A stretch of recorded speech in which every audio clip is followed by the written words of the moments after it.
예, 반갑습니다. 점심들은 드셨죠? 근데 이게 굉장히 오늘 어려운 주제고, 사실 제가 이제 출판, 뭐 다른 것도 하지만 이쪽이 굉장히 전문인데도 외부에서 실제 활자라든가 이런 쪽은 대학원 강의는 제가 많이 하는데 일반 강의는 거의 요청을 안 하더라고요. 왜 안 하냐면 들어보시면 알 거예요. 어려워요. 그런데 사실은 이제 우리나라 조선을 이야기할 때 출판을 빼놓을 수가 없는 거고, 또 출판을 얘기할 때도 활자를 빼놓을 수가 없습니다. 그 정도로 오늘 들어보시면 아시겠지만 조선을 대표하는 정말 최고의 그 상품이자 또는 유물이 바로 활자라고 할 수가 있습니다. 지금 이 방 이름이 뭐예요? 명례방이죠. 중종년간에 이 명례방에서 또 활자를 만들어서 출판을 하게 됐던 그런 굉장히 유래가 있는 지명입니다. 임난 이전에 대부분의 출판이라는 게 아시겠지만 우리나라는 왕실을 중심으로 한 국가에서 출판을 거의가 모든 걸 하고 있는데 일부 민간에서도 출판이 이루어집니다.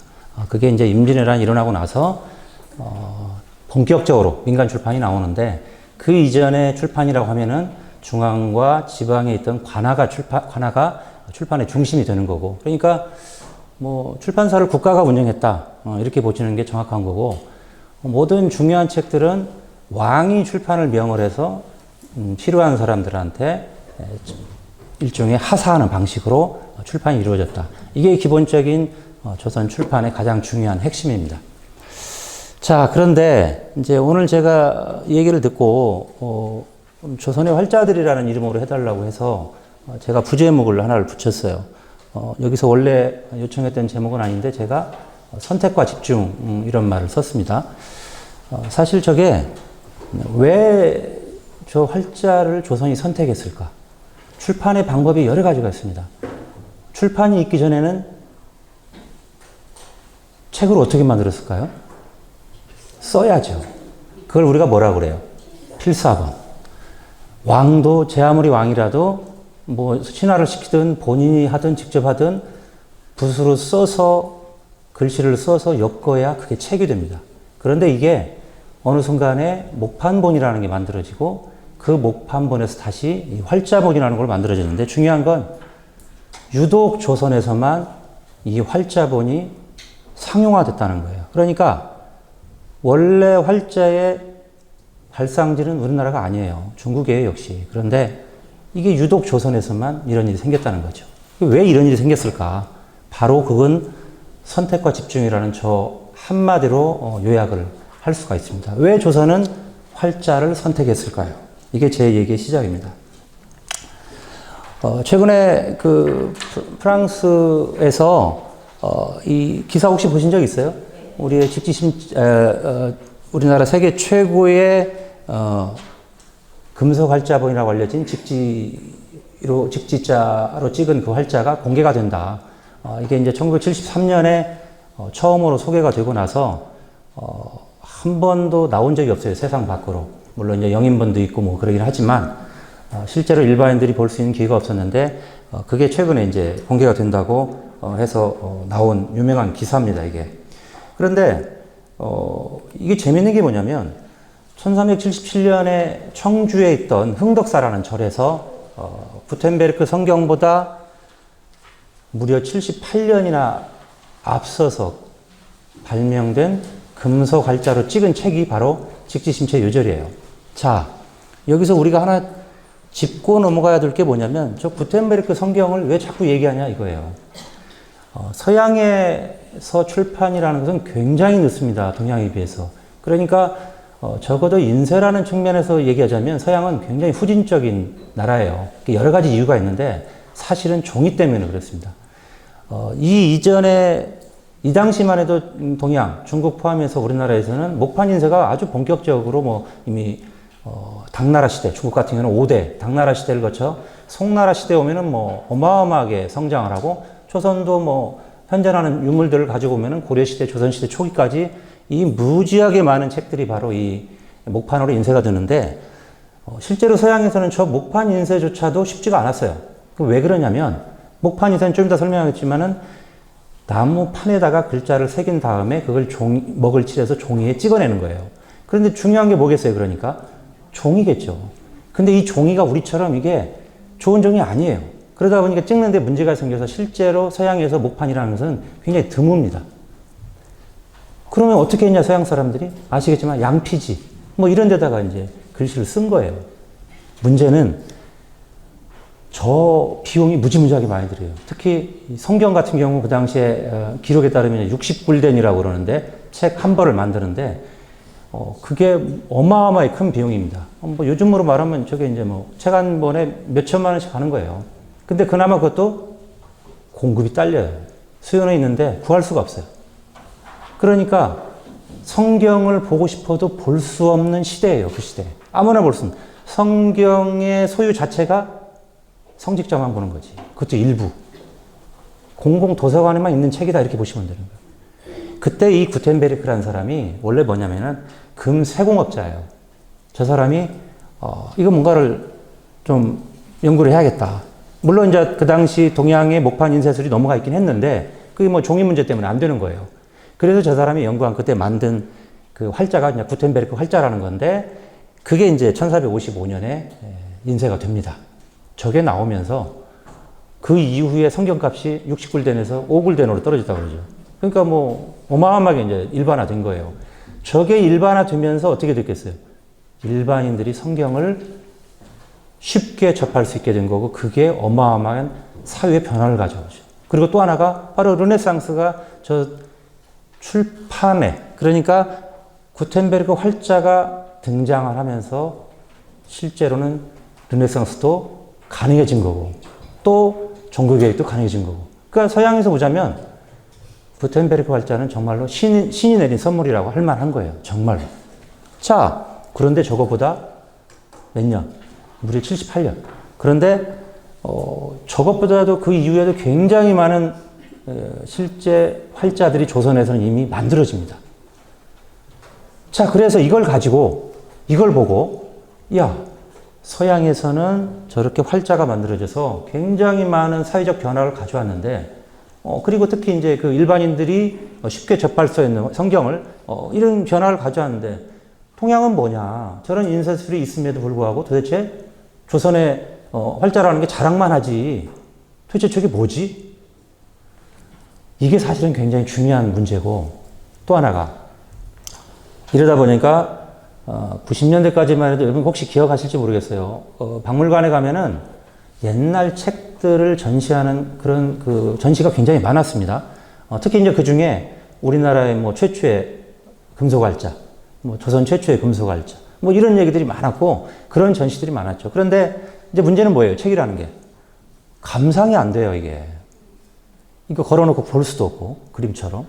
그러니까 이게 전시가 차츰차츰 적어지고 연구자도 없고 또 박물관에도 이 활자 전문가가 없어요. 그러다 보니까 도대체 저 활자가 뭔지를 관심도 가지지도 않고 실제 뭐 연구 자체도 굉장히 좋습니다.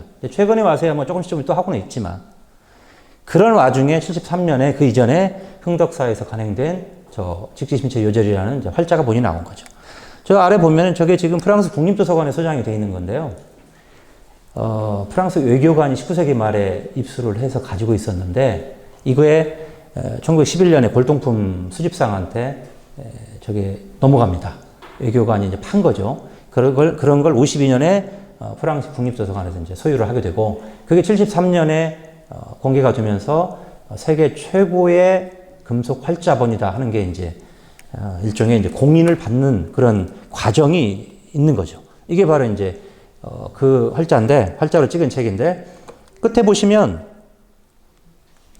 선광 7년 정사 7월 1 청주목 외 청정목 밖에 있는 흥덕사.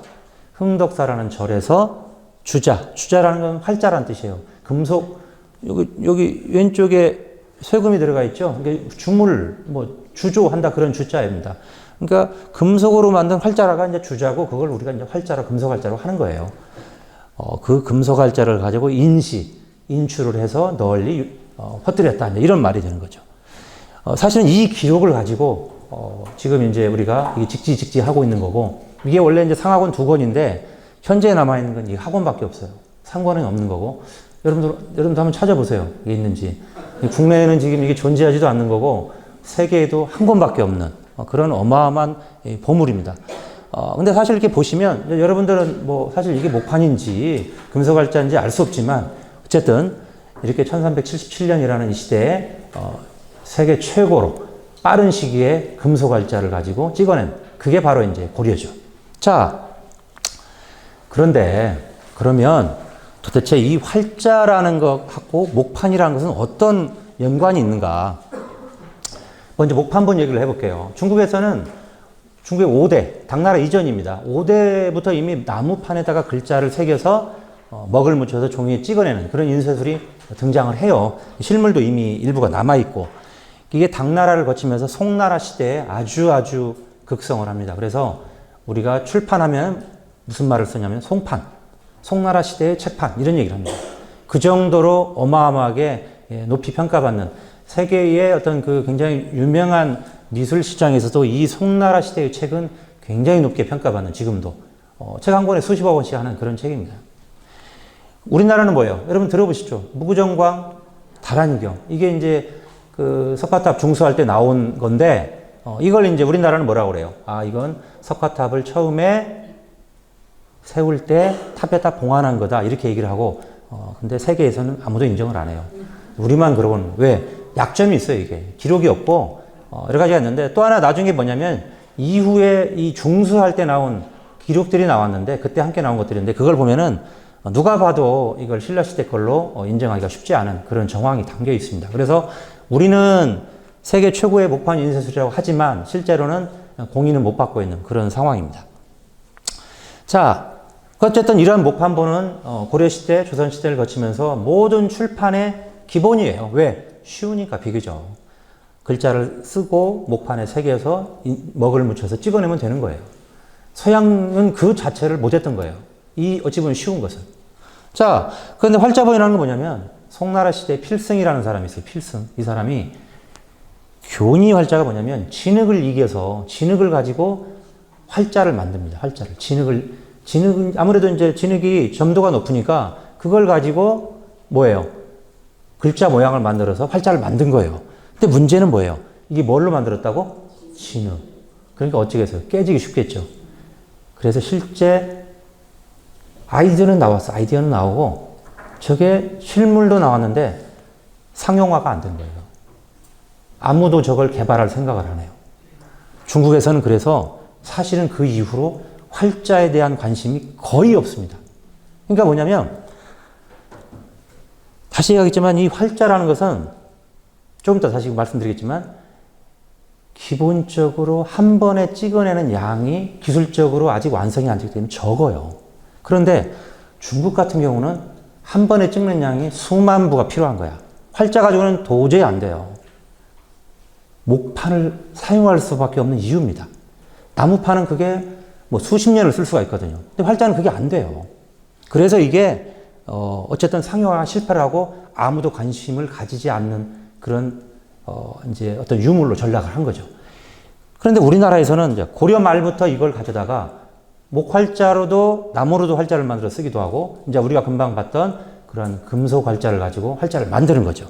그래서 이제 지금 확인된 게 남명천화상 증도가라는 증도가자라는 그 활자가 하나가 지금 실물은 없지만 확인이 되고, 또 하나 우리가 지금 금방 봤던 직지심체 요절이라는 게 이제 두 가지가 가장 대표적인 이제 우리가 활자 유물로 보는 거죠. 이게 바로 이제 무구정광 대다란이경이에요. 이게 이제 탑 속에 있다 보니까 다 해체가 되어 있는데 굉장히 작습니다. 뭐 거의 크기가 폭이 이 정도밖에 안 돼요. 굉장히 작은 두루마리입니다. 그래서 여기에 이제 글자를 이렇게 새겨서 찍은 건데, 뭐 칸기가 없으니까 아무도 인정을 안 한다는, 이제 이게 바로 이제 무구정광 다란이경이라는 거고, 이 다란이경이 나타남으로 해서 우리가 이제 어찌 보면은 우리 나름대로는 신라 시대부터 목판본이 존재했다 주장을 하지만, 더 큰 약점은 뭐냐? 신라 시대의 그 많은 유물 중에 목판본이 이것 말고는 발견이 안 돼요. 먹으로 쓴 건 나오는데.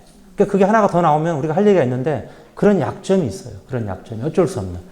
이게 현실입니다. 우리가 아무리 자랑을 하고 싶어도. 자, 목판이라는 건 뭐냐면 이런 거예요. 글자를 쓴 다음에 그 글자를 이렇게 나무판에다가 거꾸로 새깁니다. 뒤집어서. 그리고는 글자를 파내요. 글자만 남겨놓고 가장자를 파내요. 이게 뒤집어서 새기는 거예요. 그러니까 여러분들이 보면은 글자가 읽히지가 않죠. 도장하고 똑같은 거예요. 도장 어때요? 거꾸로 파죠? 그걸 찍을 때 비로소 정면으로 보이는 거죠. 똑같습니다. 근데 도장 같은 경우는 뭐예요? 스탬프예요. 그냥 하나씩 하나씩 하는 건데 이것은 이렇게 책판이라는 형태를 만들고 이걸 책판이라고 그래요. 책을 찍어내는 목판이다 하는 의미로 책판이라고 하는데 우리나라의 책판은 이렇게 양쪽에 손잡이가 달린 형태가 기본 형태입니다. 그래서 여기에다가 이렇게 글자를 새기고 이걸 찍으면 이제 우리가 볼 수 있는 그런 책의 모양이 나온 글자가 똑바로 되는 거죠.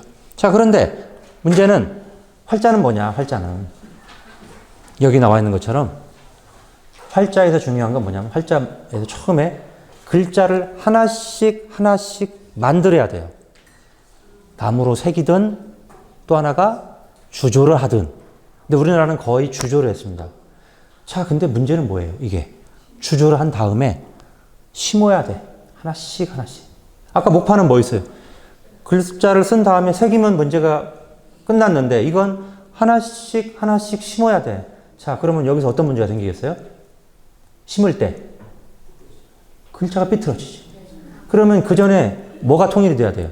글자의 크기가 통일이 돼야 돼요. 그래서 뭐가 필요한 거예요? 그래서 주조를 한 거예요. 똑같이 만들기 위해서. 금속을 동전 찍어내듯이 그런 틀에 놓고 하나씩 하나씩. 문제가 뭐예요? 서양의 활자는 뭐예요? 이게 알파벳이잖아. 그러니까 몇십 개 만들면 돼요. 근데 우리는 이거 몇 개 만드는지 알아요? 보통 한 번 만들 때 10만 자, 15만 자, 20만 자 이렇게 만들어요. 하나의 활자 만들 때. 자, 생각을 해봐요. 몇 달, 뭐 몇 년까지는 아니고 1년 걸리지는 않아요. 뭐 여러 사람이 하니까. 그런데 저걸 만들 때 제일 먼저 뭘 하겠어요? 써야죠. 글자를 쓴 다음에 어떻게 해요? 그걸 나무로 새겨요. 글자 틀을 만들어야 되니까 나무를 먼저 가지고 글자를 만드는 거예요. 그 다음에 어떻게 해요? 그걸 진흙을 이용해서 동전 만들듯이 그 틀에다 놓고 글자가 나오도록 합니다. 글자 모양이. 그런 다음에 그 옆에 주물을 떠서 쥐어 붓는 거예요. 쇠붙이를 녹여가지고. 그게 굳으면 글자를 다듬어요. 상상만 해도 어렵죠. 상상하기도 싫지. 이렇게 만들어요. 하나하나를. 이렇게 하나하나 몇 자? 10만 자. 기본이 10만 자. 15만 자 이렇게. 20만 자를 만드는 거예요. 왜 이렇게 많이 만들까요? 같은 글자가 여러 개 쓰죠. 한일자. 한번 좀 아시는 분들은 아시죠? 이끼야자. 많이 쓰겠잖아. 문장에서. 갈지자. 말리을 이자. 얼마나 많이 쓰겠어. 이런 글자는 100개씩, 100개씩, 1000개씩 만드는 거예요. 몇백 개씩. 그러니까 10만 개쯤 만들어야 책을 한 장을 찍으려면 아까 예를 들자면은 100쪽짜리 책이다. 100쪽짜리 책. 그러면 목판 같은 경우는 책이 이렇게 가운데가 뭔 표시가 있어요. 여기 접는 표시예요. 옛날 책은 종이가 얇기 때문에 한 장씩 한 장씩 하질 못해요. 이렇게 찍어낸 다음에 이 글자 부분이 밖으로 가게 안으로 접어요. 반을. 그리고 한쪽을 묶는 거야. 그러니까 가운데가 텅 뚫려 있는 그런 텅 비어 있는 이렇게 하면은 그런 형태가 되는 거죠. 자, 그러니까 이 부분이 나왔을 때 기준으로 해서 책판 하나를 찍으면 몇 쪽이 나오는 거예요? 두 쪽이 나오는 건지. 이쪽, 오른쪽, 왼쪽. 이게 접으면 그게 한 장이 되는 거예요. 자, 이게 100쪽짜리 책이다. 그러면 이 책판을 몇 개 만들어야 돼요? 50개를 만들어야지. 이 50판을 만들어야 돼. 그러면 장점이 뭐야? 이거 만들어 놓으면. 글자가 살아있는 동안에는 쓸 수가 있어요. 그래서 옛날에 조선시대에 자기 집안의 어른들의 유명한 분이 있어. 문집을 만들어. 그럼 뭘로 만들겠어요? 목판을 만드는 거예요. 오랫동안. 만든 다음에 이걸 건물을 하나 지어서 어떻게 해요? 책판을 보관하죠. 그걸 우리가 뭐라고 그래? 장판각. 해인사에 가면은 뭐가 있어요? 팔만대장경이 있죠? 그 팔만대장경이 있는 집, 그런 집을 만들어 놓는 거예요. 그걸 장판고, 크니까 그건 장판고라고 그러고, 조금 작으면은 장판각. 이렇게 이제 하는 거죠. 자, 문제는 뭐예요, 이게? 책을 100권을 찍으면 이게 양이 어마어마하겠죠. 이걸 계속 보관해야 되는 거야. 비가 오면 어떻게 돼요? 썩어. 그래서 썩어 나갑니다, 이게. 보통, 실제 이게 이제 지속적으로 계속 간행을 많이 한다고 볼 때, 얼마쯤 갈 것 같아요, 이게? 문집 같은 경우는, 조선시대 책을 우리가 책값을 얘기할 때, 책이 한 권이다. 그럼 책 한 권의 값이 10,000원이다 했을 때, 어차피 수공이잖아요. 목판을 만들고, 그 다음에 뭐 해야 돼요? 먹을 묻혀서 종이를 찍어내고, 찍은 다음에 어떻게 돼요? 접어서 실로 꼬매야 되고, 꼬맨 다음에 뭐예요? 표지를 만들어야 돼요. 표지 그냥 만들어요? 능화문이 들어가야 돼요. 뭐값? 종이값? 그 다음에 또 뭐? 인건비 중에 찍어내는 비용. 그 다음에 또 뭐가 들어가요?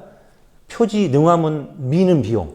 그 다음에 실값. 이걸 다 계산했을 때 100만이라고 한다면 제일 많이 차지하는 비용이 뭐겠어요? 어떤 비용이겠어요? 비용으로 따지자면. 종이값. 종이값이 반절이에요. 기본 반절. 책값이 10,000원이다 그러면 종이값이 얼마? 5,000원인 거예요. 나머지 이런 비용은 인건비가 싸니까 사람이 많고 할 일은 없고 하니까 굉장히 이건 쉬워요. 이 비용은 별로 안 들어. 책 찍어낸 비용도 안 비싸요. 다른 거에 비해서. 그런데 무지무지하게 비싼 게 바로 종이값입니다. 그래서 조선시대 책값의 대부분은 종이값이다 이렇게 보시면 되는 거예요. 그래서 책을 한 번에 많이 찍질 못해요. 왜? 종이가 많이 들어가니까. 문제는 뭐냐면 이런 목판으로 찍은 책들은 찍은 다음에 보관을 했다가 필요할 때 찍으면 되는 거예요. 계속.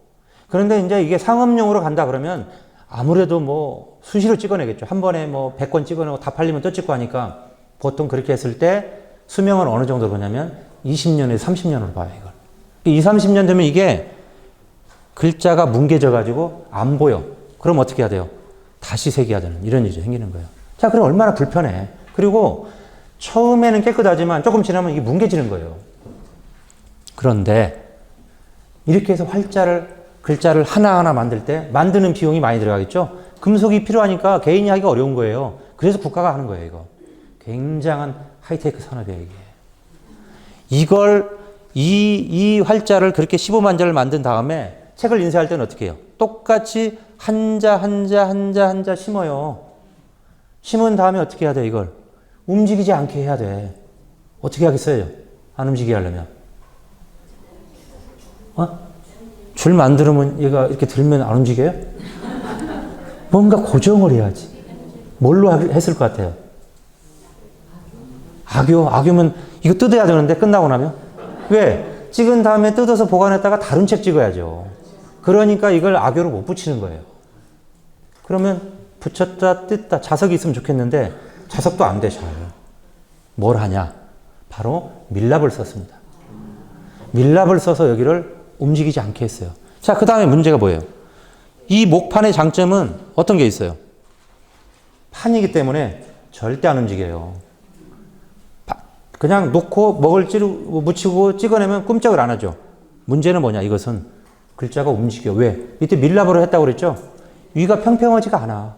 그러니까 평평하게 한 다음에도 이게 쉽지가 않은 거예요. 문제가 뭐냐?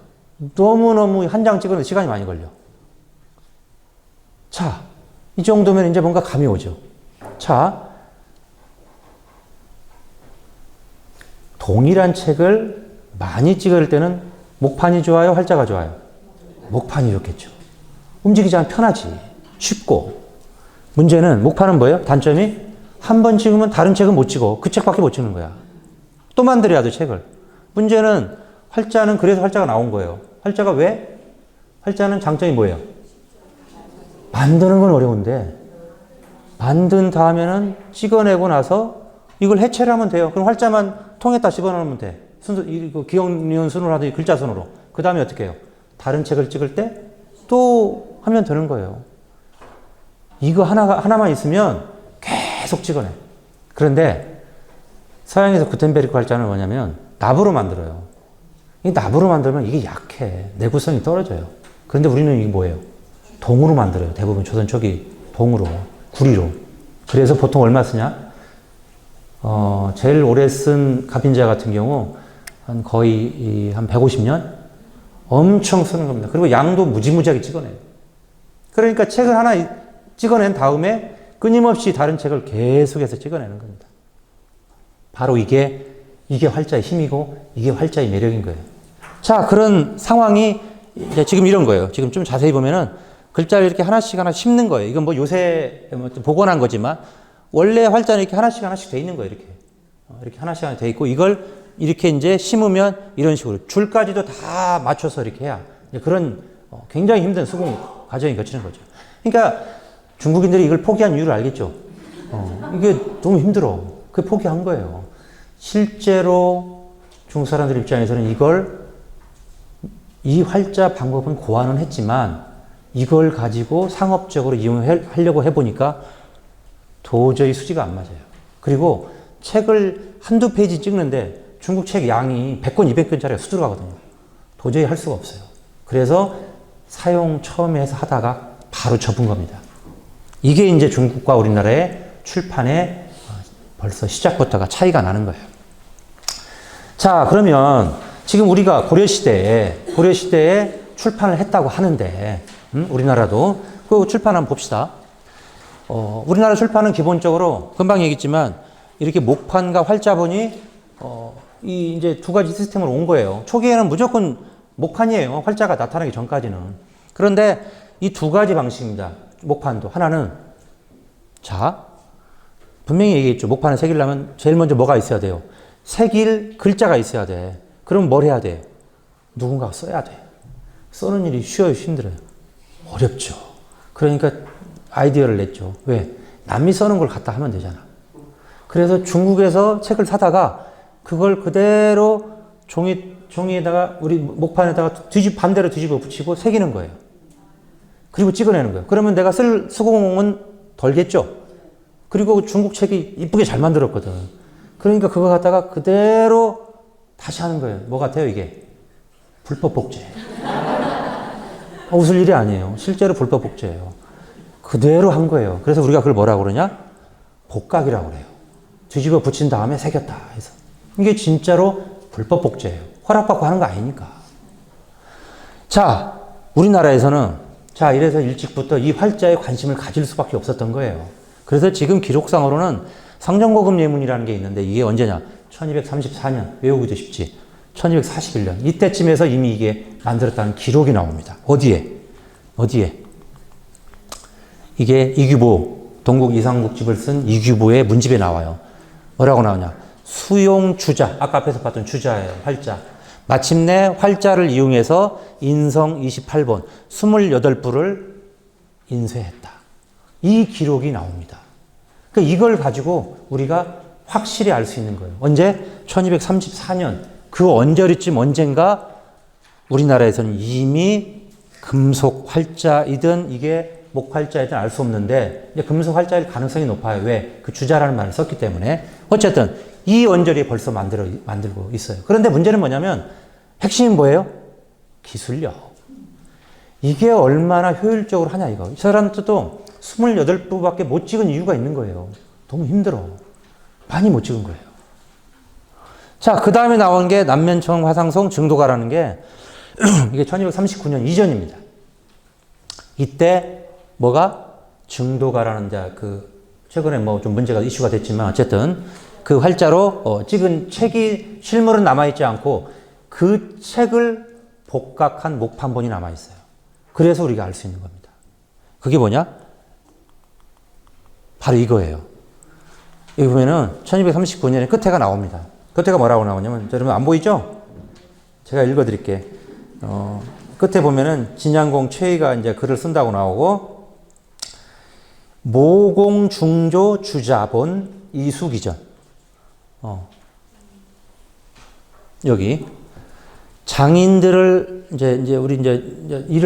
장인들을 모으고, 그것을 활자본을 다시 거듭 새겨서, 장인들을 모아가지고 그 사람들한테 활자로 찍은 책을 다시 복각을 하게 했다, 이 말이에요. 그래서 널리 퍼뜨렸다. 이 얘기가 여기 있는 내용입니다. 그러니까 이 내용을 보면은 이 책은 목판본인데 이 책의 원본은 뭐였다?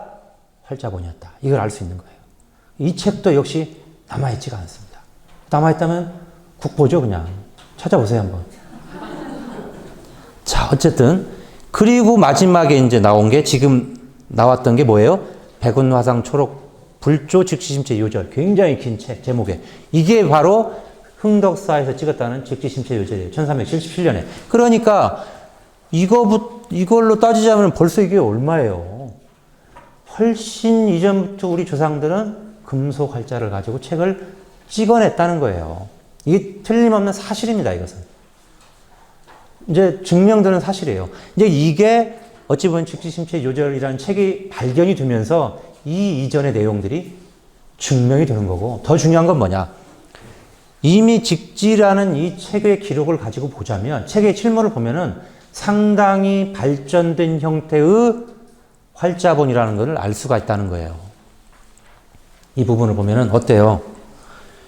중요한 게, 이게 이제 후기의 책들을 보면은 가로줄이 다 맞습니다. 근데 이건 가로줄이 하나도 안 맞아요. 들쭉날쭉. 아직 기술이 그 정도까지 가진 않았어요. 그냥 겨우 세로줄 이렇게 맞추고 이나마도 신통한 거지. 이렇게 찍어낸 거예요. 이게 이제 그나마 1377년의 모습인 거고, 아마 그 이전의 책이 남아있다면 이보다는 수준이 더 떨어졌겠죠. 그게 바로 이게 이제 고려시대 출판에서 활자의 이제 모습이라고 우리가 알 수 있는 거고.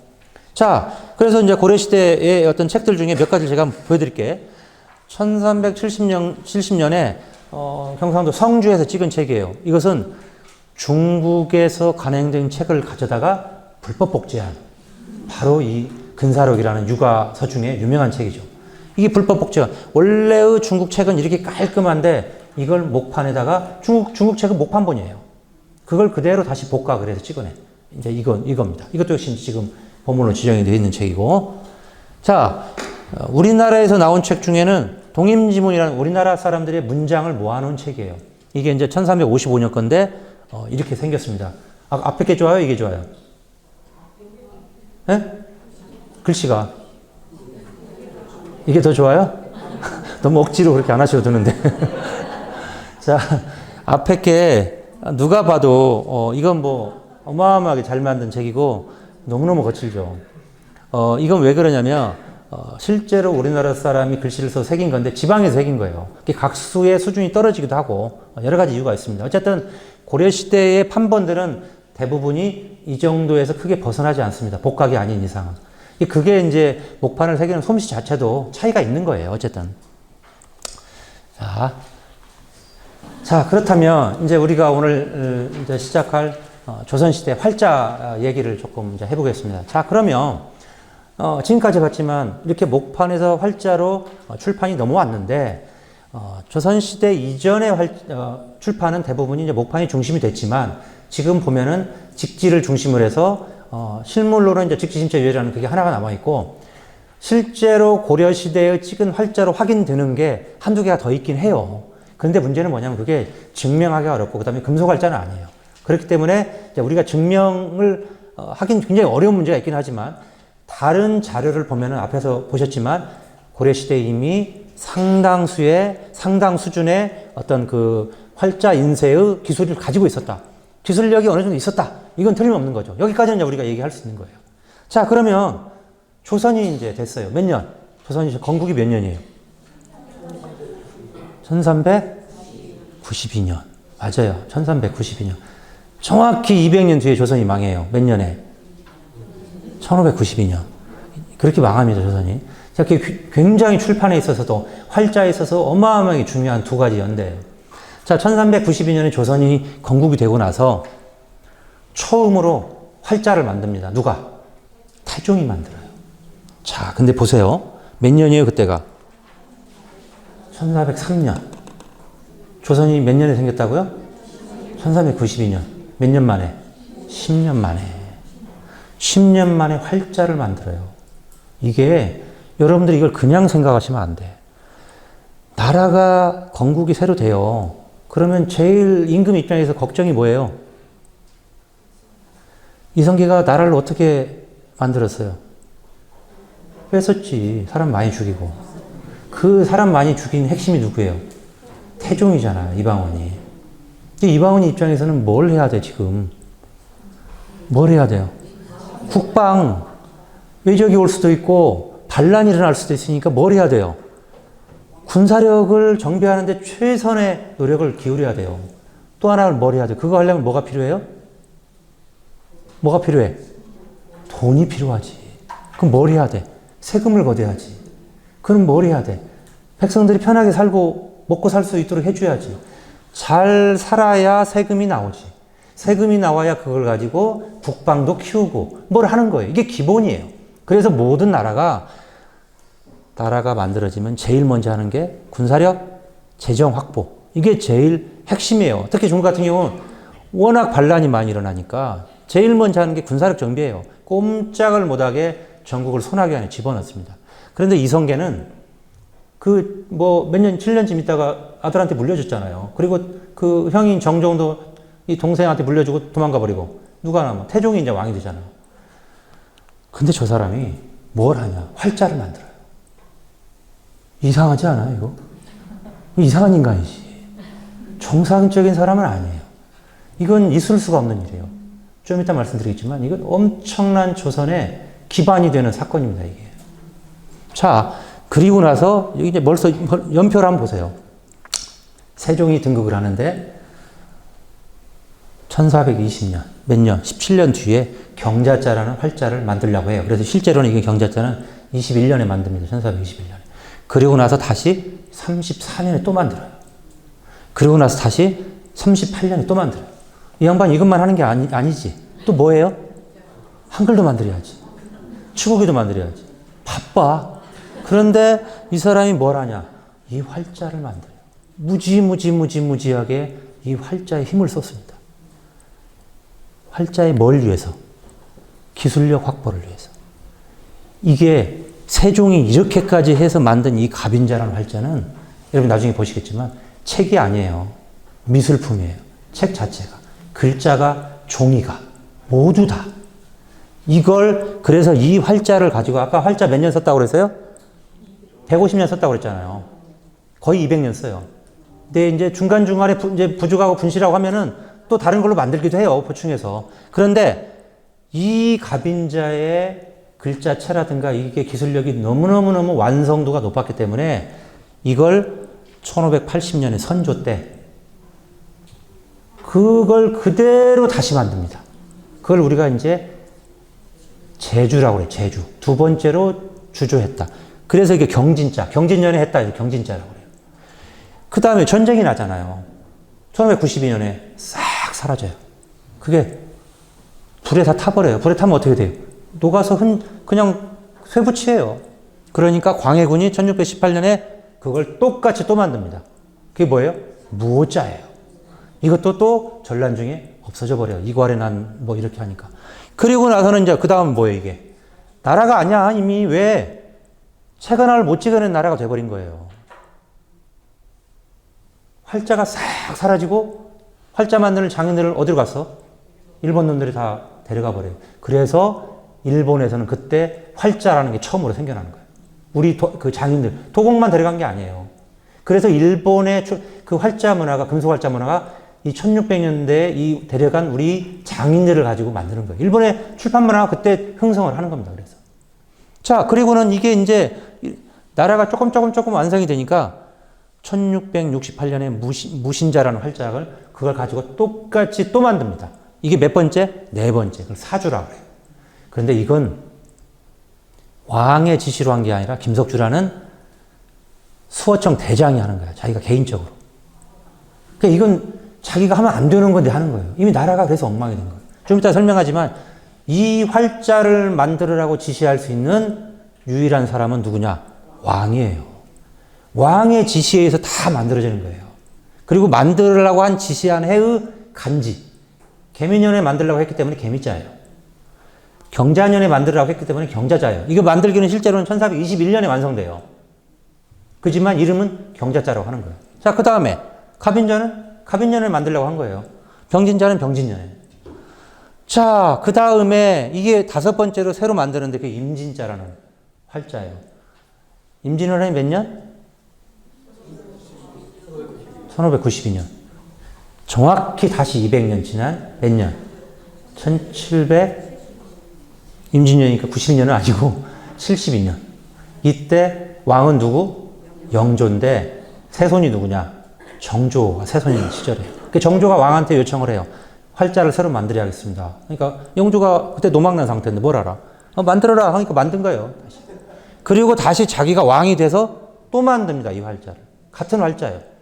총 몇 번? 6번이 공식적으로 같은 모양의 똑같은 활자가 이렇게 완성이 되는 거예요. 이게 갑인자예요. 조선의 활자입니다. 그러니까 이것은 1433년에 처음 탄생을 해서 똑같은 형태로 언제까지? 지금까지도 실물이 일부가 남아있어요. 그러니까 정말로 조선을 대표하는 활자가 바로 이 갑인자라는 활자입니다.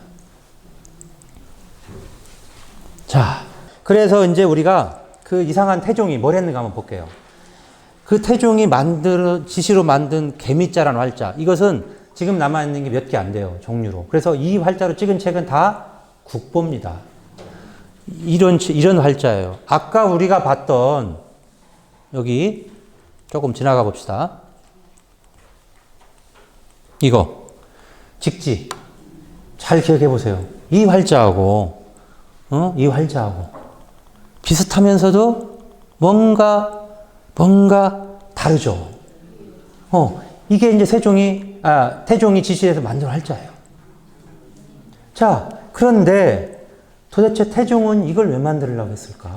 그걸 그 당시 최고의 학자인 권근이 기록으로 남겨놨어요. 그걸 우리가 주자발이라고 그러는데 다 읽을 수는 없고 제가 몇 가지만 가져왔어요. 그거 뭐라고 했냐? 자, 태종 3년에 실록에 뭐라고 기록이 되어 있냐면 임금께서는 우리나라의 서적이 매우 적어 유성들이 다양한 책을 볼 수 없을까 염려하여 주자소를 설치하게 하였다. 주자소는 뭐예요? 책을 찍어내는 인쇄소예요. 자, 그런 다음에 왕실에 소장된 동과 철을 많이 내놓았고 또 대소신료들에게 명을 해서 중요한 게 뭐예요? 자원에서 동철을 내놓아서 거기에 쓰이도록 했다. 자, 잘 생각을 해보세요. 구리로 만들 수 있는 게 뭐가 있어요? 먼저 생각나는 게 뭐예요? 무기지, 무기. 이 효과가 뭐가 있는 거예요? 무기를 못 만들게 하는 거예요. 이게 무기를 못 만드는 거예요. 또 하나, 자원에서 한다는 거예요. 이것은 백성과 신하와 임금이 같이 하나의 목적을 달성한다는 거예요. 이게 기본적인 태종의 생각입니다. 그러니까 여러 가지 이유가 있는 거예요. 사병은 다 이미 못 가지게 했는데 이제 문치를 해야 되잖아. 언제까지 말 위에서 싸울 거예요. 나라를 다스려야 되는. 그러니까 뭐라는 거야? 활자를 만들어야 되겠다. 그래서 이제 만드는 거예요. 그래서 이제 권근의 글에 보면 뭐라고 나오냐? 제일 앞부분에 나오는 얘기예요. 무릇 통치를 하려면 반드시 서적을 널리 보고 나서야 이치를 연구하고 마음을 바르게 해서 수제 치평, 뭐예요? 수신제가 치국평천하의 효과를 거둘 수 있다. 그러니까 수신제가 치국평천하를 하려면 뭘 해야 돼? 책을 많이 봐야 돼. 이게 기본이란 얘기예요. 자기는 평생 싸움만 한 놈이. 그러니까 근데 뭐라고 그래? 우리나라에는 중국과 멀리 떨어져 있어가지고 중국에서 들어온 책이 드물고 책판은 쉽게 마모돼. 아까 우리가 봤던 나무에 찍은 책판은 조금 금방 없어지는 거예요. 그러니까 천하의 책을 다 간행할 수가 없는 거예요. 자, 이게 기본적인 목판의 문제점이자 당시 실제적인 문제예요. 자, 우리나라에 책이 없어. 책을 많이 봐야 되는데 책이 없고 목판으로 찍어내려니까 많은 책을 찍어낼 수가 없어. 이게 기본적인 문제의식의 출발입니다. 그래서 그럼 어떻게 할까? 이미 아까 우리가 봤잖아. 고려시대부터 뭘 해왔어요? 금속 활자를 만들어 온 거예요. 내가 구리로 활자를 만들고 책을 구하는 대로 인쇄하여 널리 유통시키면 그 편리함이 무궁무진할 거다. 이게 뭐하고 똑같은 거예요? 세종대왕이 한글 창제 때 했던 말하고 똑같은 얘기예요. 이게 기본 원리예요, 이게. 그래서 뭐라고? 그 다음에 중요한 게 이거예요. 그러나 소요되는 경비를 백성들에게 거두면 안 되고, 나와 누구? 친척, 그리고 누구? 공신, 그리고 또 누구? 뜻있는 신하. 뜻없는 신하는 나쁜 놈이지. 그러니까 뜻있는 신하. 이 사람들이 함께 하면은 거의 이거 할 수 있겠다. 왜? 이건 그 당시에 이 활자를 만든다는 거 여러분들이 생각하는 지금 뭐 정도 보시면 되냐면 나로도에 뭐 하는 거예요? 나로도에서 무주선 쏘는 거하고 똑같다고 보시면 되는 거예요. 그보단 더 어려운 일이에요. 왜? 존재하지 않는 일을 하는 거예요. 중국에도 이미 있긴 하지만 이건 아주 소규모고 목활자로 하지 금속활자로 나온 적이 없어요. 중국에서는. 우리도 있는데 안 돼, 이게. 이걸 지금 내가 하겠다는 거야. 그런데 그걸 누가? 세금을 거두면 안 되고 니들이 다 내놔라 이거야. 다 내놓을 테니까. 그래서 만든 활자가 바로 이제 금방 봤던 그렇게 해서 만든 게 이 개미자라는 활자예요. 1403년에. 신나게 찍어냅니다, 이 책으로. 굉장히 많은 책들을 찍어냈는데, 자, 문제가 생겨요. 어떤 문제가 생기냐. 이렇게 쭉 찍어냈는데, 이제 세종이 등극을 하죠. 그 세종이 등극을 하는데, 그 다음에 경자자를 찍으라고 한다고 했잖아요. 그게 이제 이 활자예요. 이쁘죠? 조그만하고. 엄청 이쁩니다. 자, 뭐 이런 책, 이렇게 찍어내요. 여기는 이 책에는 경연이란 도장까지 찍혀 있어요. 실제로 세종이 경연에서 사용하던 책이에요, 이게. 신하들하고 같이 공부할 때. 자, 여기에는 이제 변계량이 그 경자자를 완성하고 나서 뒤에 붙인 글이에요. 한번 봅시다. 활자를 주조해가지고 책을 인쇄하는 것은 참으로 그 편리함이 무궁하다. 앞에서 태종이 했던 얘기가 같은 겁니다. 그런데 처음에 만든 활자에는 미진한 점이 있어서 비효율적이다. 비효율이라는 게 뭐예요? 비용은 많이 들어가는데 산출이 적은 게 비효율이에요. 힘은 드는데 책 찍어내는 게 너무 힘든 거야.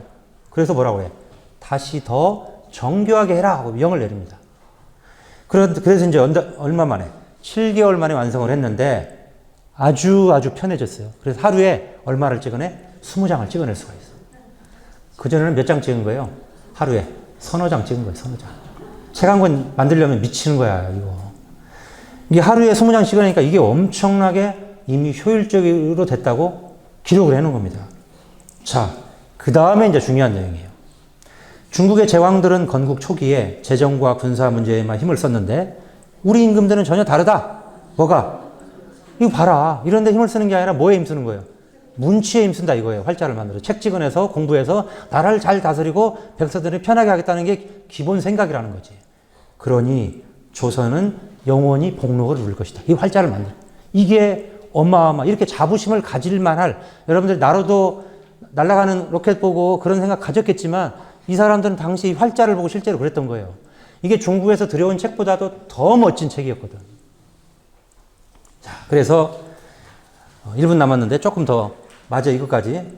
자, 그런데 이 세종이 여기서 뭐라고 해야 될까? 마음에 이제 흡족할 리가 없죠. 이 한글을 만든 분인데. 그래서 이제 마지막으로 한 번 더 지시를 합니다. 여전히 마음에 안 들어요. 그래서 만든 활자가 갑인자인데 이 활자입니다. 이거 이제 정말로 극치입니다. 글자 하나하나가 마치 명필이 쓴 것 같고, 이 조그만 글자, 큰 글자에서 이 책을 찍어낼 때 그 디자인도 기가 막힌데, 어쨌든 이 활자를 만들어낼 때 거기에 뭐라고 해놨냐, 이런 말을 해놨습니다. 이제 김빈이라는 사람이 거기 글을 썼는데, 이전의 활자는 글자가 너무 가늘어서 열람이 불편하니까 다시 좀 더 큰 글자로 다시 만들으라고 지시를 합니다. 자, 이 글자는 작아요. 그러니까 문제는 뭐냐, 젊을 때는 보기가 쉬운데 나이가 드니까 안 보이는 거야, 세종이, 책조하는 사람이. 글자를 크게 만들라는 거예요. 그래서 여기에 또 하나가 기술적으로 여전히 문제가 생깁니다. 그래서 마지막에 이때는 누구를 부르는 줄 알아요? 세종시대의 이 장인하면 누구예요? 장영실. 그 장영실이 여기 다시 등장을 해요. 이 앞에 경자자 만들 때까지는 장영실이가 바빠가지고 못 왔는데 이거 만들 때는 장영실 이름이 등장을 하고 결국은 장영실이 여기에 와서 이 마지막 프로젝트가 완성이 되는 거예요. 달나라 가는 거야, 이제. 자, 그래서 2달 만에 몇 자? 20만 자. 대단한 사람들이에요. 20만 자. 이제 기술이 이제 올라온 거예요. 만들었는데 하루에 몇 장? 40장. 더블이 된 거예요. 그래서 뭐라고 하냐? 글자는 훨씬 또렷해졌고 인출도 훨씬 효율적이 됐다. 이래서 조선의 활자 갑인자가 완성이 됩니다. 그러니까 뭐라고 그래요? 우리 조선의 영원한 보물이 되었다. 그래서 몇 번 더 만든다고? 그러니까 이거 포함해서 6번, 빼고 5번을 더 만드는 거예요. 계속 같은 활자. 이래서 이게 조선의 활자가 이렇게. 그러니까 이 활자가 여러분들 생각하는 글자가 아니에요. 이건 좀 이따 또 얘기하겠지만, 정말 어느 중국의, 이 조선의 신하들이 이런 거에 대한 마인드가 굉장히 그 중국과 비교하는 게 강한데, 이런 생각들이 여기에 이제 들어있는 겁니다. 그 다음에 세종이 나이가 들었어요. 안 보여, 안 보여. 이거 안 보이잖아. 어떻게 해야 돼? 글자를, 핸드폰 여러분 나이 드신 분들 키워야 되잖아요. 핸드폰 바꾸죠? 똑같아. 폰트 키우는 거예요. 자, 문제는 이런 활자가 있어 본 적이 없어. 그러니까 뭐라고 그래? 세종이 명을 내려요. 글자가 좀 빡빡하다. 백팩에서 이제 거기 글에 나오는 얘기예요. 주상께서는 춘추가 높아지면 책을 보기 어려울까 염려해서 진양대군이 누구예요? 수양대군이야. 이 나쁜 짓 많이 하는데 이런 재주는 있어. 글씨를 잘 써요. 이 사람도. 그래가지고 이제 그 수양대군한테 글씨를, 이 진양대군이 나중에 수양대군을 바꾸는 거예요. 군호를. 글씨를 쓰게 해서 이걸로 활자를 새롭게 만들게 했어요. 이게 이제 새로 만든 활자인데, 그 다음에 이제 그 작은 글자인데, 그래서 만든 활자가 이거예요. 이게 이제 병진자라는 큰 글자. 어때요, 여러분들?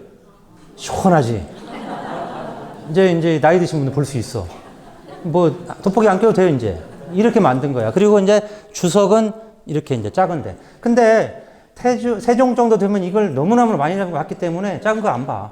큰 것만 있으면 되는 거예요. 그래서 이렇게 큰 글자와 작은 글자, 또 작은 글자까지 3종을 넣어서 여기에 또 한글이 들어가는 활자도 있습니다. 이렇게 만드는 이 디자인이 이 세종, 그다음에 세조를 거치면서 만들어지는 거예요.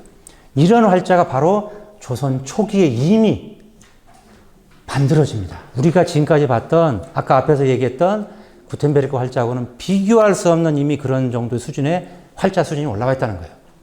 자, 그래서 이제 이런 그 세종시대의 어떤 그 활자, 주조의 의미를 굳이 뭐 얘기를 한다면, 여기 이제 뭐, 아까도 얘기했지만 문치주의를 표방하고 있기 때문에 이러한 점이 가장 잘 드러나 있고, 또 마찬가지로 애민사상, 뭐 이런 것들이 이 활자에 그대로 드러나 있습니다. 뭐 마찬가지지만, 이 앞에 연결되는 얘기지만 결국은 이 출판을 통해서 어떤 유교 국가를 완성하겠다는 그런 세종의 생각들이 그대로 드러나 있고, 기술적으로 보자면 이 갑인자 같은 경우는 정말 실용성과 효율성이 극치다. 실제 책으로 봐도 여러분들 실물을 보시면 이게 정말 책인가 미술품인가 뭐 이런 생각이 들 정도로 종이 자체가 어마어마하게 좋습니다. 종이도 좋고, 그 다음에 이제 인쇄된 상태라든가 너무너무 선명해서, 그러니까 이게 거의 200년 가까이 쓰이는 이유가 있는 거예요.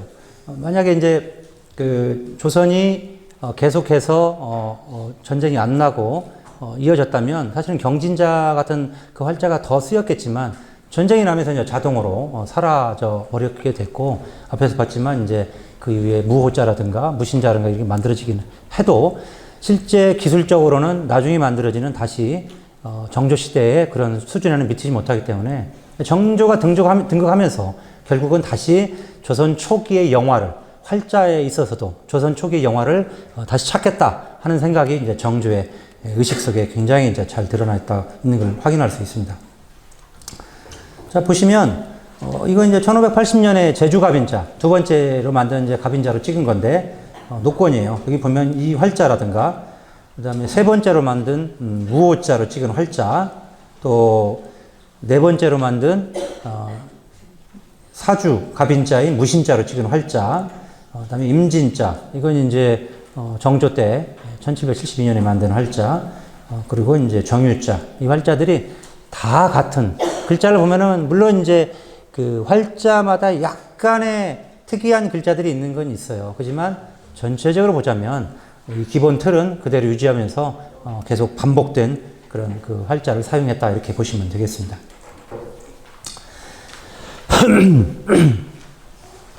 자, 그럼 태종과 세종만 이렇게 활자를 만들었냐? 아니에요. 역대 모든 왕들이 다 활자를 만듭니다. 중요한 활자를 다 만들어요.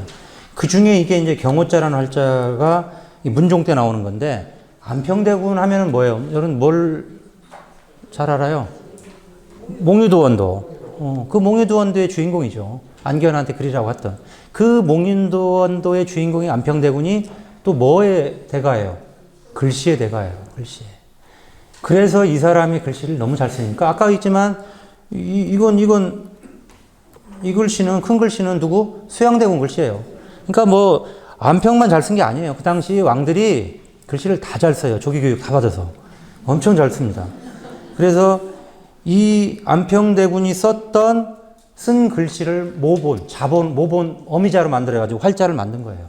이게 이제 뭐예요? 경호자라는, 경호년에 만들기 때문에. 그런데 이게 뭐예요?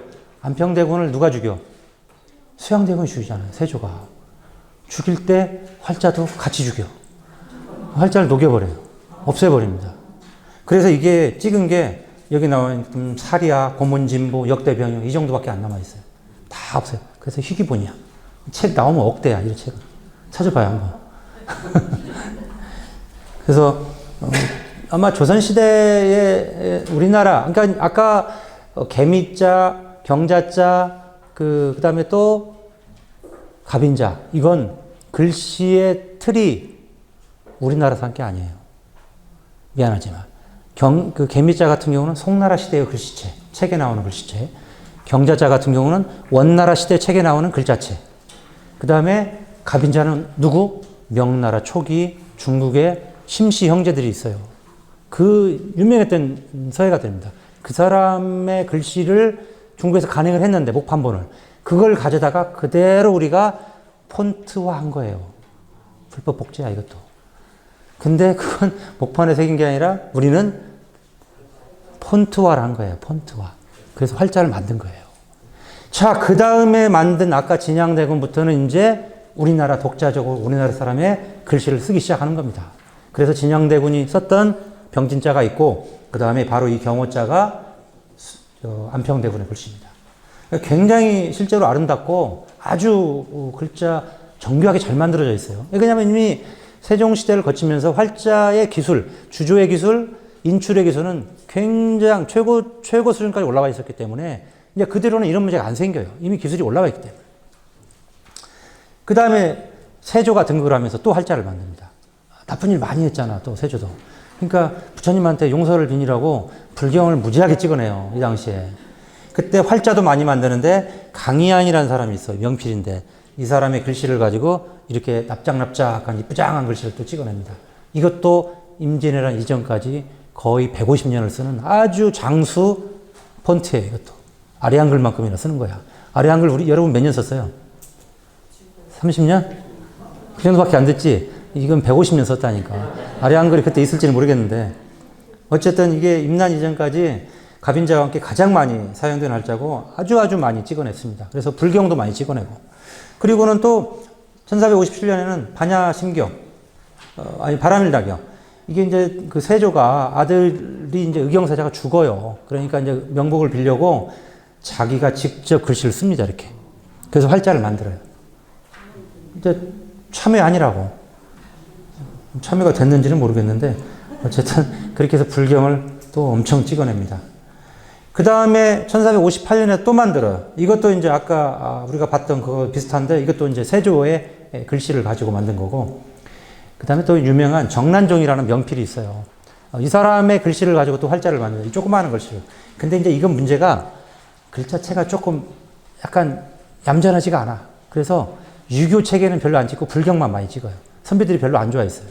삐뚤빼뚤하다가. 어쨌든 그 다음에 이제 또 나온 게 바로 이 갑진자라는 성종 때 갑진자라는 활자를 또 만듭니다. 이 활자도 100여 년 동안 아주 임난 이전에 갑인자, 의례자와 함께 소자는 이걸로 많이 쓰죠. 굉장히 많이 책들을 찍어내는데, 여기도 이제 원래 중국의 그 구양공집이라든가 연료전이라든가 여기에 이런 데 있는 책을 사다가 그 글자를 따가지고 모본을 만들었는데, 글자가 모든 글자가 다 있지는 않죠. 부족하니까 그 부족한 글자는 이 박경이라고 당대 유명한 이 서예가입니다. 명필이에요. 이 사람한테 쓰게 해요. 똑같이. 그래서 이제 만든 게 바로 갑진자인데 이 갑진자도 굉장히 많이 쓰는데 이건 30만 자 정도를 만들어요. 무지무지하게 많이 찍습니다. 그래서 이 활자로 찍은 책이 지금도 굉장히 많이 남아 있어요. 그 다음에 이제 개축자라고 해서 그 이후에 만든 활자 중에서 이제 큰 글자가 또 이런 활자가 또 있고, 그 다음에 병자자라는 이게 조그마한 중국 책을 가져다가 하는데, 자, 이제 여기부터 한번 여러분들 잘 중심 조금 생각해 봐야 될 게, 여기서부터 약간 뭔가 이상해져. 이게 글씨 수준이 떨어져요. 중종이 뭐라고 그러냐? 중종이. 한마디예요. 한마디. 야, 니네는 왜 세종대왕께서 만든 그 활자만큼 그렇게 이쁘게 책을 못 만드냐? 이게 조선의 문제인데, 세종이 출판 시스템, 뭐 치고기도 마찬가지고 이런 것들을 만들었으면 그걸 발전시켜야 될 거 아니에요. 근데 그게 최고야. 나머지는 쓰다가 끝나. 대표적인 게 치고기. 치고기를 계속 사용을 했는데 고장이 나요. 고칠 사람이 없어. 아무도 고칠 사람이. 그래서 처박아 놓는 거예요. 그래서 정조 때 와서 다시 제대로 뭔가 돌아가는 거예요. 이게 활자도 똑같아요. 기술이 계속 개량이 되고 뭔가 변화를 가져와야 되는데 이게 안 됩니다. 그러니까 중종 때 오면 이렇게 이제 이런 활자들밖에 이게 이제 좀 왕실에서 만든 활자인데 지저분해요. 활자도 이쁘지도 않고 삐뚤빼뚤하고. 그래서 이제 왕까지 나서서 뭐라고 하는 그런 지경이 됐는데 이 와중에 전쟁이 터진 거예요. 그래서 이 모든 것들이 그나마 싹 사라져 버립니다. 자, 전쟁이라는 것은 뭐 여기 계신 분 중에 전쟁을 겪으신 분도 계시겠지만 얼마나 참혹합니다. 우리가 간접 경험을 해봐도 지금도 전쟁 중이고 우크라이나 뭐 말도 못하게 참혹하죠. 자, 이 상황에서 조선의 책들은 임단 이전에는 왕이 저렇게 지시해서 만든 활자로 너무너무 이쁘게 만들어서 신하들한테 하사를 해주니까 얼마나 좋아요. 물론 신하들은 공부를 안 하지만 이렇게 좋은 책을 만들어줬는데 공부는 안 해. 책만 좋아. 자, 그런데 그 책마저 이제 없네. 문제는 뭐냐? 과거를 봐야 되는데 과거에 수험서가 없어. 난리가 난 거예요. 그러니까 이때부터는 뭘 하냐? 민간 출판이 나오는 거예요. 국가에서 책을 안 만들어주니까 자기들이 만들어 책을 팔기도 하고 자기들이 만들어 쓰기도 하고 하는 거예요. 여기 보면은 1603년에 전쟁 끝난 뒤에 이제 대구 그 영남의 경주에서 이 통감을 찍어내는데 통감하면 어린애들이 보는 일종의 아동용 교재입니다. 근데 이제 여기에 홍의상이 발문을 붙여요. 뭐라고 하냐면은 우리나라에서 서적이 많기로는 조선이 가장 성대했는데 전쟁 뒤로는 개인 국가의 서적들이 깡그리 없어져 버렸다. 그래서 비록 고위 관료나 큰 학자라 해도 책을 구경하기가 어렵다. 책 꼴을 볼 수가 없다고. 이런 기록을 해놓은 거예요. 그러니까 이제 그 당시에 지방에 있던 각 관아의 군수들, 도지사들의 가장 큰 책임 중에 하나가 뭐냐면 임난 이전에 사라진 책들을 다시 찾아내서 출판을 복원을 하는 작업이 가장 급선무예요. 그래서 뭐 전라도, 경상도, 뭐 전국에 걸쳐서 책들을 찍어내는 게 이제 이게 한 시대에 이제 큰 어떤 풍조가 되는 겁니다. 그래서 그 당시에 또 하나가 뭐냐. 여기 뭐라고 돼 있어요? 훈련도가. 훈련이 뭐 하는 거예요? 군인들 훈련하는 거예요. 그런데 이게 이 임난 이전만 해도 둔전이 있어요. 그러니까 그 둔전에서 그 군인들이 와서 농사 지어서 그걸로 자기들이 먹고 사는 걸 사실 만들어 쓰는 겁니다. 그런데 이게 이제 없어져요. 이때 할 수도 없고 그런 걸 할 여력도 없고 그 힘도 없고. 그러니까 군인들이 뭘 하냐? 뭔가 돈이 될 만한 건 다 해요. 군인들이. 자기가 자발적으로 해야 되니까. 그래서 이때 훈련도 가면서 뭘 하냐? 활자를 만듭니다. 군대 보냈더니 활자 만들어서 책 팔아갖고 먹고 사는 거예요. 그래서 그렇게 만든 활자를 우리가 뭐라고 하냐면 훈련도감 활자라고 그래요. 나무 활자예요. 나라가 아닌 거야. 군인들이 어디나 남자분들은 아시잖아. 군대 가면 별놈 다 있잖아. 그 중에 손재주 좋은 놈도 있는데 걔들 차출해가지고 활자 만든 거예요. 그 사람들한테 나무로 활자를 만들어서 찍어서 그걸 팝니다. 팔아가지고 그걸 가지고 군대가 유지된 거예요. 이게 언제까지? 적어도 기록을 찾아보면 거의 200년 동안 이러고 있어요. 조선이. 이때 이항복, 우리가 잘 알고 있는 그 이항복이에요. 이항복이가 한창여집이라는 책을 발간하면서 뒤에다 쓴 글에 그 내용이 나와 있습니다. 그래서 이제 이런 활자뿐이 아니라 그 당시에 굉장히 많은 책들은 이런 활자를 가지고 찍어내요. 왜? 금속 활자는 이미 다 사라져버렸고, 금속 활자를 찍으려면 뭐가 필요해? 장인도 필요하지만 금속이 필요해. 그런데 전쟁 중에 다 서비에 꽃갱이도 없어요. 농사도 못 지어요. 일본 놈들이 다 가져갔지. 우리는 병장기 만들어서 다 녹였지. 이렇게 된 거예요. 초기에 태종이 왜 활자 만들었는지 이해가 조금 되죠. 이렇게 생각해보면. 그래서 이제 목활자가 나오는 겁니다. 그래서 여기 보지만 이게 목활자인데 어때요? 삐뚤삐뚤하죠? 이게 이제 군인들이 만든 활자예요. 이건 향약십선방, 의서예요. 마찬가지로 군인들이 만든 거예요. 자, 동문서. 우리나라 역대 시선집이에요. 시문집. 이런 걸 찍어냅니다. 글자가 뭐 아름답지는 않지만 일단은 책을 봐야 되니까 이 활자를 가지고 찍어내는 거예요.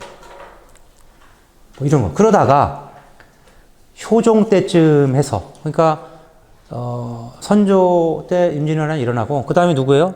광해군. 그 다음에 인조. 인조 때는 또 뭐예요? 병자호란 일어나지. 또 전쟁이야. 날만 새면 전쟁이에요. 나라가 제대로 될 리가 없지. 이괄련은 나지. 다 없어지고 효종 때쯤 와서 교서관의 업무가 정상화가 됩니다. 교서관이라는 건 뭐예요? 왕실의 책을 찍어내고 관장하는 곳이에요. 그런데 전쟁 때문에 한 거의 50년 가까이를 그걸 못한 거예요. 그걸 누가 했어? 민간에서 한 거지, 민간에서. 군인들이 하고. 비참한 한 시대를 보냈습니다, 이 당시에. 그때 교서관이 정상화가 됐는데 문제는 뭐냐? 금속활자를 만들 수가 없어요. 그러니까 뭐 만들어? 다시. 하는 게 결국 목활자 만드는 거예요. 그래서 이게 이제 교서관 필서체라는 목활자인데, 보면 아까 훈련도 감하고 거의 차이 없습니다. 수준이 그래요, 수준이. 그 다음에 이제 이런 글자들. 이제 이건 조금 나아지는데, 이건 뭐, 목활자라는 설도 있고, 다른 걸로 만들었다는 설도 있는데, 아직은 뭐 증명된 건 없습니다. 이 1688년. 자, 그러다가, 이런 상황에서 김석주라는 사람이 등장합니다. 김석주의 아버지가 누구예요? 김육. 김육 하면 뭐예요? 대동법 만들고 상평통보 만들어서 동전 유통시킨 인물이에요. 이 집안이 그런 사람들이에요. 그러니까 이 사람들이 뭘 해? 상평통보 만들면서 금속을 가지고 주조를 해본 경험이 있거든. 이때 뭘 만드냐? 바로 이 집안에서 활자를 만듭니다. 왕이 해야 될 일은 왕은 지시를 안 하고 이 사람이 개인적으로 수호청에서 이 활자를 만들어요. 이걸 우리가 무신자라고 하는 거예요. 네 번째로 만든. 이 활자로 찍어낸 글자들이 바로 이제 이런 활자들. 이제 우리가 봤던 조선시대 임난 이전에 봤던 그 이쁜 활자가 다시 1668년에 와서 비로소 다시 이제 회복을 하기 시작합니다. 그것도 신하가. 근데 이 사람이 이것만 만든 게 아니에요. 또 만들어요. 뭐 만드냐? 이런 활자도 만들어. 이 활자는 뭐냐? 우리가 한구자라고 하는데, 왜 한구자냐? 한구라는 사람이 있어요. 명필이에요. 누구냐? 김석주 친구야. 이 사람이 명필이니까 친구한테 글씨 쓰게 해서 활자를 만든 겁니다. 이 집안에서. 그래서 군사 관련 또는 자기 집안의 문집들을 바로 이 김석주가 찍어내는 거예요. 초기에. 그러니까 철저하게 자기 집안 책 찍으려고 활자 만든 거예요. 왕이 안 해주니까. 그 다음에 만든 활자가 교서관 인서체. 우리가 인서체, 필서체 이런 말을 쓰는데, 필서체는 붓으로 썼다는 뜻이고, 서체가, 인서체는 인쇄했다는 뜻이에요. 우리가 말하는 명조체하고 비슷하죠. 원래 명조체라는 것은 명나라 시대의 그 딱딱한 글씨체를 말하는데, 원래는 명나라 서체가 아니라 송나라 서체예요. 그런데 송나라 서체를 명나라가 복원을 하면서 딱딱해진 거야, 글씨가. 그러니까 이걸 어떻게? 이런 활자체를 가져다가 우리가 만든 겁니다. 이렇게 세 가지의 서체를 가지고 김석주가 활자를 만들어서 자기 집안, 외가 또는 가까운 사람들이 책을 찍어내요. 찍어내니까 웃기게 됐지, 상황이. 이건 왕이 해야 될 일을 신하가 해. 그러니까 왕실에서 거꾸로 이 사람한테 책을 찍어달라고 그래. 그럼 김석주가 뭐라고 그래? 종이값만 돼요. 이렇게 되는 거야. 종이값 되면 찍어주겠다. 결국은 죽은 뒤에 어떻게 돼? 이 세 개의 활자가 국가에서 가져가게 됩니다. 국가 소속이 돼요. 그래서 이제 이때부터는 국가에서 이걸 가지고 찍는 거예요. 그러니까 국가에서 만든 건 아니에요. 이건 실질적으로 이 사람이 철저하게 이 집안에서 만든 개인 활자예요. 또 하나가 이 사람처럼 힘은 있고 왕실에서 옛날에 임난전만 해도 왕실에서 책을 만들어줬는데 안 해주니까 자기들이 하는 거예요. 그 중에 하나가 바로 낙동개. 개. 요새 어디 경주에서 개주가 도망갔다면서. 그 개입니다. 그 개. 낙동개. 낙산의 동쪽이에요. 어디냐면은 서울의 개 모임인데 이게 개 멤버가 누군지 알아요? 왕자들. 왕실의 사위들. 이게 개 모임의 멤버들이야. 결국 왕실 사람들이야. 이 사람들이 자기의 필요한 책을 찍으려고 이 활자를 만들어요. 한 8만 자. 3만 자 정도? 3만 자인가? 가지고 이걸 씁니다. 이쁘죠? 상당히 이쁘게 잘 만들었어요. 자, 그런데 이게 언제? 헌종이 죽었어요. 왕이 죽으면 뭘 만들어요? 실록을 만들어요. 그 왕이 살았던 시대의 역사를 정리해서 실록을 만들어. 문제는 활자가 없네. 그러니까 어떻게 해? 이걸 빌려와요. 왜? 자기 집안 사람들이니까, 어찌 보면 왕실 사람들이니까 빌려와요. 빌려와서 보니까 글자 수가 너무 적어.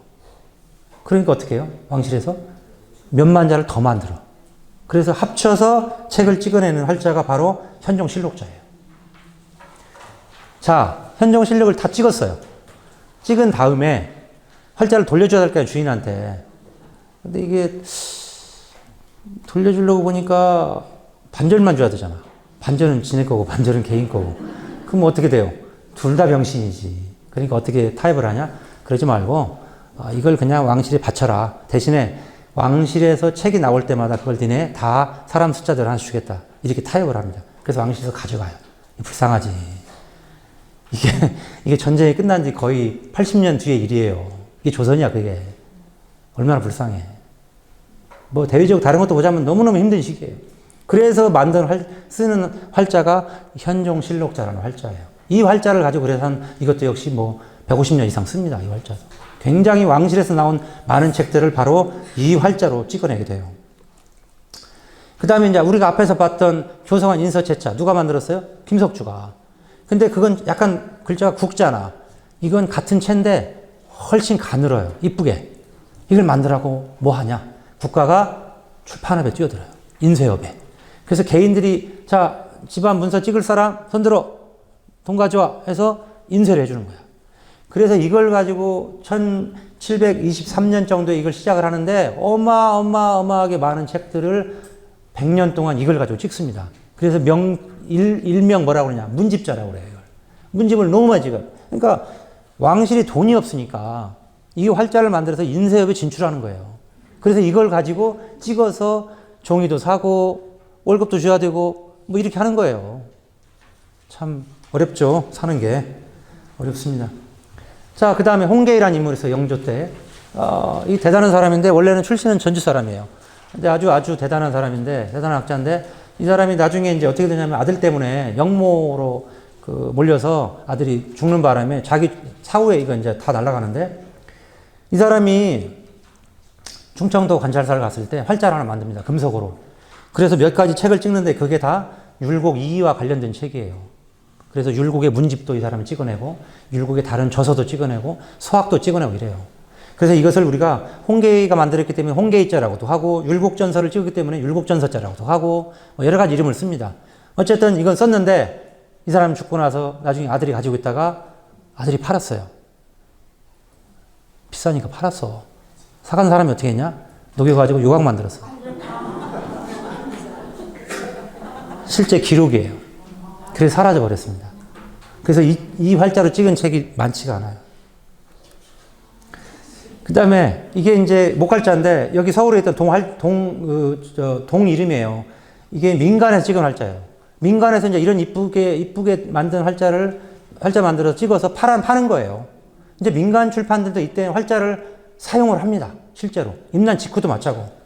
이런 활자들도 있고, 그 다음에 또 도활자. 도자기로 활자를 만들어요. 그러니까 뭐냐면 아까 우리가 처음에 필승이 교니 활자라고 그랬잖아요. 교니가 진흙이에요. 진흙으로 만든 활자인데 여기서 더 나아가지고 진흙으로 빚은 다음에 그걸 도자기처럼 굽는 거예요. 단단해. 그래서 보면은 사실 보면은 뭐 같아요? 목활자 같아요. 딱딱한. 근데 실제 실물을 보면은 목활자하고는 조금 차이가 발견이 됩니다. 그래서 이때 1700년대에 또 민간에서 이런 활자들이 몇 개가 있어요. 찍은 게. 그러니까 이건 나라가 꼴이 그러니까 나도 금속으로는 못 만들고 목활자 만들고 이런 또 토활자라고 하는데 도활자, 토활자 뭐 이런 말을 씁니다. 도자기 할 때 도자, 토활자는 흑도자예요. 자, 이런 색들을 찍어내요. 이렇게. 자, 이러다가 드디어 이제 우리의 희망 정조가 나옵니다. 이제 이런 꼴을 170년을 가다가 정조가 등극을 하죠. 정조 이름이 뭐예요? 이 산. 개명을 했어. 이 성으로. 근데 여러분들 계속 산이라고 하잖아요. 원래 이름이, 발음이, 이게 이렇게 써요. 보일 시자를 두 개를 써요. 두 번 보는 거야, 두 번. 그래서 이게 살필 성자예요. 살필 성자. 근데 발음이 두 개야. 산도 되고 성도 되고. 근데 초기에는 이걸 산이라고 했어요, 확실히. 그런데 어느 순간에 이름을 바꿉니다. 발음을 성으로. 이게 뭐 아마 아들을 나라고 했다고 그렇다 하는데, 어쨌든 간에 이 성자 위에다가 초도를 붙이면 무슨 자인지 알죠? 이 산자 위에다가 풀초자, 초두를 쓰면은 마늘 산자예요. 마늘, 우리가 먹는 마늘. 그래서 마늘이라고 할 때는 산이라고 읽어요.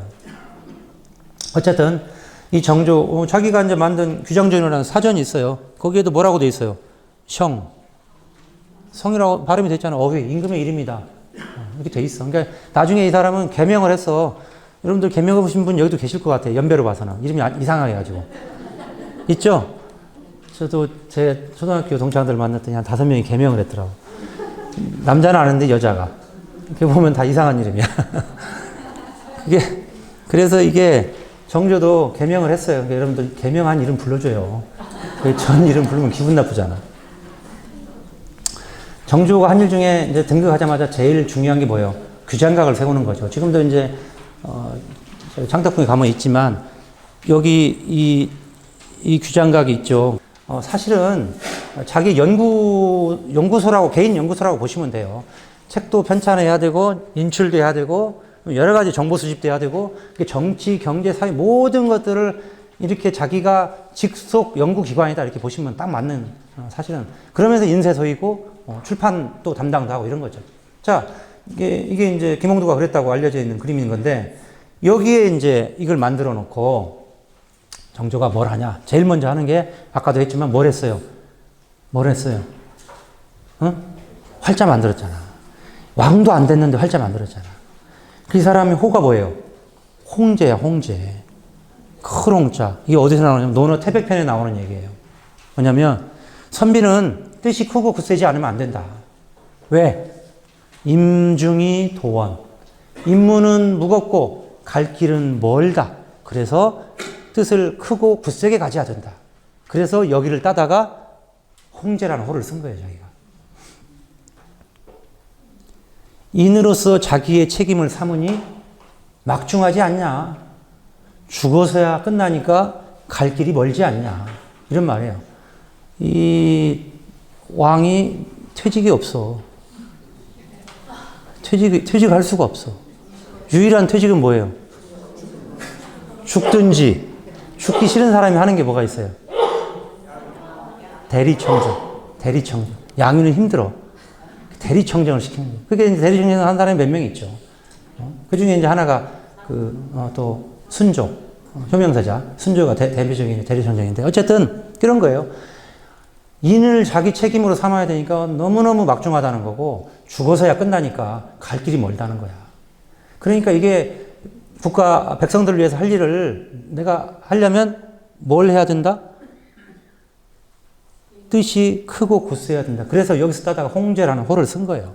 그리고 이 사람이 이제 그러면서 이 도장도 많이 새겼는데 이 사람이 도장을 너무너무 좋아해서 지금 남아있는 게 100방이 넘어요. 자기 개인적으로 쓴 도장이. 중국의 권룡제 같은 경우는 한 400방? 아니, 강희제. 권룡제는 한 2000방. 그 왕들이 그래요. 할 일이 없어, 별로. 그렇게 정조도 그 바쁜 와중에 100방이 넘도록 도장을 좋아했어요. 어쨌든, 이렇게 해서 이제 왕이 돼서 활자를 만들었잖아. 우리가 봤잖아. 자, 그런데 이 사람이 만든 활자를 왜 만들었는가 한번 봅시다. 도대체 왜 했는가? 이런 활자를 왜 만들었는가? 똑같이 이 사람도 아까 우리가 앞에서 봤잖아요. 활자를 처음에 만들 때 개미자, 경자자, 갑인자 만들 때 처음에 누가? 권근이 했고 그 다음에 누가 해요? 권근 다음에는 변계량이 하고 그 다음에는 김빈이 하고 당대 최고의 학자들이 글을 쓰는 거야. 이 당시에는 누가 쓰냐? 이걸 서명흥이라는 학자가 쓰는 거예요. 그 글을. 그런데 이름이 뭐냐? 규장자, 서기. 규장자는 규장각에 소장되는 자는 활자. 그 활자의 상서로움에 대한 기록이야. 뭔가 심상치 않아. 읽어봅시다, 한번.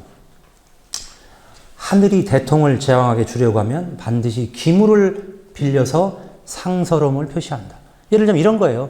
박역거세, 저는 박가지만, 박역거세가 내려올 때, 뭐 하늘에서 뭐가 오고, 뭐 이런 희한한 일들이 나오잖아. 뭐가 하늘에서 금괴가 내려오고 막 이런 게 나오잖아요. 이게 똑같은 겁니다. 중국에는 뭐가 있냐면, 여기 나오는 천구, 대패, 이런 희한한 기물들이 나타나, 어디서. 이건 뭐냐? 좋은 조짐이다. 이거예요. 그래서, 천군이, 대패니, 적돈이 하는 물건은 실제 사용하는 게 아니에요. 상징이에요, 상징. 그래서 고대 제왕들은 아주 조심스럽게 이것을 보관했고, 엄격하게 수유했고, 조회할 때나 대리할 때나 반드시 계단이나 뜰에 늘어놓습니다. 그러니까, 조회를 할 때 그러한 상서로운 물건들을 놓고 하는 거예요. 그게 뭘 보여주는 거예요, 신하들이. 봐라, 나는 하늘이 임금으로 점지한 사람이다. 그러니까 이런 신령한 기물들을 내려줬다. 그러니까 나를 믿고 따르라, 이런 거예요. 그래서 운임금 때는 뭐가 있냐면 구정이라는 솥이 있어요. 굉장히 큰 솥이에요. 이 솥이 있는데 이 솥은 여기 말 그대로 죽을 끓여 먹을 수도 없어. 이 솥을 쓸 수 있는 솥이 아니에요. 그냥 상징적인 솥이야. 그 다음에 주나라에는 뭐냐면 돌로 만든 북이 있어요. 어마어마하게 큰 북이. 거기에 글자가 새겨져 있습니다. 북을 칠 수 있는 북이 아니에요. 그런데 연주할 수가 없지. 그런데 이것을 종묘와 태학에 잘 모셔두고 대대로 간직하는 거예요, 이게. 왜? 그게 바로 내가 하늘과 연결되어 있다는 걸 상징하는 거거든. 그래서 어떤 사람은 심지어 이 보물의 득실을 가지고 이게 여러분 또 집안에 그런 거 있지 않아요? 이게 누가 꽃나무를 선물을 했는데 꽃나무가 잘 살면 그 사람이 잘 있는 것 같고 잘 안 되면은 잘 안 되는 것 같고 이런 거 비슷한 거예요, 이게. 그래서 이 보물의 득실을 가지고 국군의 성서를 점치기도 했다. 이것은 육아에서 의복이나 신발을 전하는 것과 같은 일이지만 그 의미는 훨씬 크다. 그래서 육아에서도 뭘 하냐. 큰 학자가 있으면 그러면 자기 수제자한테 뭘 전해줘요? 신발, 의복. 그걸 우리가 뭐라고 그래요? 의발을 전수한다고 그러잖아. 승려들도 마찬가지고. 자기가 가지고 있던 옷, 바리떼 이걸 전수해 주는 거예요. 그 뭘 상징해? 네가 내 후계자다. 이거지. 근데 저기 나왔던 천구, 대패, 적도, 솥, 북 이런 건 뭐예요? 하늘이 나한테 준 거야. 그 얘기는 무슨 얘기예요? 내가 바로 하늘의 아들이다. 이런 걸 상징하는 거야. 중국의 역대 왕들은 바로 이랬다는 거예요. 그런데 그 다음에 본격적으로 얘기가 나와요. 우리나라의 경우에는 세종시대에 만든 활자가 아마 대대로 나라의 보물이 되었을 거다. 지금까지 봐왔잖아요. 임난 이전에. 태종에서부터 시작해서 세종을 거쳐서 문종, 또 누구? 세조, 성종, 연산군은 안 했어. 바빠서 논이라고. 그 다음에 중종, 선조, 광해군, 그 다음에 효종 다 했어요. 좀 차이는 있지만. 자, 그렇게까지 영조까지 해서 정조까지 온 거야. 그러니까 뭐라고 그래? 아름다운 옥처럼 모양이 고르고 반듯하여 그것으로 인쇄한 책이 몇백만 권인지도 모른다. 어마어마하게 찍었다는 거지. 그것으로 길러낸 인재가 몇천 명인지도 모른다. 여러 번 전쟁을 거쳤지만 끝내 없어지지 않았으니 나라와 운명을 같이 했다. 뭐가? 활자가. 구정이나 석괴와 비교하면 크기와 무게는 다르지. 그렇지만 오묘한 효용과 신묘한 변화는 구정이나 석고가 따라갈 수가 없다. 따라가 안 망했지 않냐. 이게 있음으로 해서 이런 뜻이에요, 지금. 그리고 천구, 대패, 적도는 한 군데만 쓰이는 물건이지만 이건 그게 아니지. 활자를 가지고 책을 만들고 책을 가지고 인재를 만들고 그 인재가 임금을 도와서 나라를 경영을 하니 이게 얼마나 대단한 보물이냐 이 말이에요. 그런데 시간이 흐르면서 지키는 사람이 잘못해가지고 뭐 80, 90%가 다 없어져 버렸어요. 그래서 우리 임금께서는 누구? 정조가 세손 시절부터 이를 매우 안타깝게 여겼다. 그래서 임진년에 빙계고를 했던 신서명흥에게 영조인격에 말씀 올려가지고 세종주의 활자를 주중할 때 사용했던 나무 어미자, 나무로 만든 어미자. 근데 실제로는 이건 착각을 한 거예요. 세종시대 게 아니라 세종시대 때 처음 만들었던 것을 다시 언제 누가 김석주가 했던 걸 말하는 거예요. 그게 이제 있었던 거야, 왕실에. 그걸 잘못 알고 쓴 거예요. 그거 3만 여자가 있으니까 그걸 찾아내가지고, 그리고는 왕실에 보관하였던 옛날 책을 신경을 5지를 주면서 이걸 가지고 잘 만들어봐라 해서 만든 활자가 바로 무슨 자? 임진자. 그게 몇 자? 15만 자. 우리는 활자 만들면 보통 10만 자, 15만 자. 이렇게 해서 만든 활자가 임진자예요. 자, 그러니 이제 왕위에 올라서 규장각을 세우시고 신에게 또 이렇게 말씀하셨어요. 뭐라고? 규장각은 서적을 갈무리하는 일에만 그쳐서는 안 된다.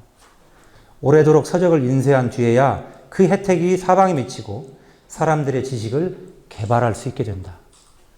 많이 찍어내라, 이거. 책을 만들어서 찍어내라. 그리고는 평안도 가명에 계주. 계주는 뭐냐면 활자를 다시 만드는 거예요. 계주를 명해서 15만 자를 새롭게 주주해가지고 규장각에 갈무리하게 합니다. 그래서 여기 아까 봤던 규장자라고 한 거예요. 이걸. 규장각에 소장되는 활자이기 때문에. 이렇게 해서 내각과 외각의 앞뒤로 만든 활자가 아까 15만 자, 15만 자 해서 몇 자? 30만 자.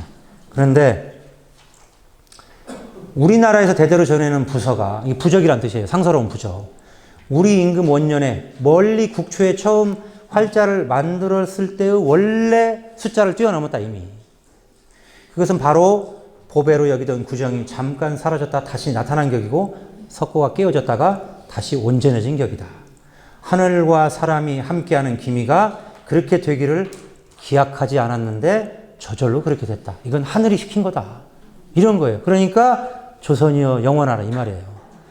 이 내용을 여기다 글을 썼는데 이게 사실은 세종주에 우리가 앞에서 했던 그 글하고 똑같은 맥락의 글이에요. 그리고 세종시대에 그렇게 열심히 했던 게 중간에 망쳤는데 우리 임금이 다시 살렸다. 이런 자부심의 표현입니다. 이러니까 조선은 앞으로 다시 영원할 거다. 이 내용이 바로 이 내용입니다. 이 내용은 여러분 책에는 없어요. 외우셨죠 다? 자, 그 다음에 정조가 뭘 하냐. 이 활자를 만드는과 동시에 이제 중국의 새로운 문물들을 수입을 합니다. 이 활자 만들 때도 마찬가지예요. 세종시대에도 모든 기술 개발할 때 우리 것만 가지고 하지 않습니다. 외국 사례를 다 봐요. 훈민정음 만들 때도 마찬가지고 중국인 뿐이 아니라 활자 만들 때도 당시 중국의 모든 여건들을 다 조사를 합니다. 정조가 똑같이 해요. 그 실제로 중국에서 아까 처음에 얘기했잖아요. 중국에는 활자가 익숙치 않아요. 그런데 정조가 수입한 책이 이제 이때 등극 초기에 책들을 수입을 합니다. 중국에.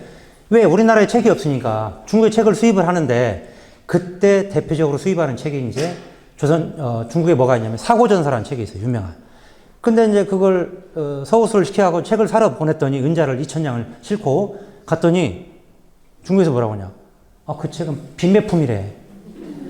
인쇄가 안 돼서 필사본이야. 파는 책이 아니야. 그런데 왕이 책을 사오라고 했는데 돈을 2,000냥이나 줬는데 은자를. 그냥 갈 수 없잖아. 그러니까 책을 하나를 찾아낸 게 바로 고금도서 집생이에요. 책 한 질이 몇 권짜리인 줄 알아요? 5,002권. 청나라 시대에 모든 문물이 다 들어있어요. 그림부터 이런 화원, 수원, 화성, 그 축조할 때 성, 거중기 나오잖아요. 정약용이. 그런 내용이 다 이 안에 있어요. 이 책 안에. 그게 5,002책이야. 그런데 그걸 갖다가 5,002책짜리 어디에 뭐가 들었지 하고 찾아보기 힘들잖아. 그러니까 목록을 따로 만들으라고 그래요. 그 목록이 몇 권? 20권. 그 만든 사람이 박제가, 유득공 이런 사람이 만들어요. 검서관들이. 그래서 합쳐서 몇 권? 5,022책. 그래서 여기에 합계가 5,022이라고 써 있는 거예요. 이 글씨는 누가 쓰냐? 당대의 명필 조윤영, 송하 조윤영. 이광사 다음으로 명필이에요, 그 당시. 이광사는 죽은 뒤고. 당대 최고 명필. 어느 날 이동무가 조윤영을 보더니, 선생님 글씨 하나 써주세요. 뭘 써줄까?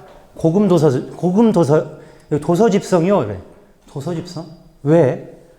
선생님은 원래 명필인데 도서집성을 5,000번을 연습했잖아. 이해 안 돼요? 무슨 말인지? 이게 5,000책이라고 했잖아요. 중국에서 책을 가져다가 껍질을 다 벗겨버립니다. 중국 껍질을. 그리고 우리나라 껍질을 다시 입혀요. 우리나라 표지로.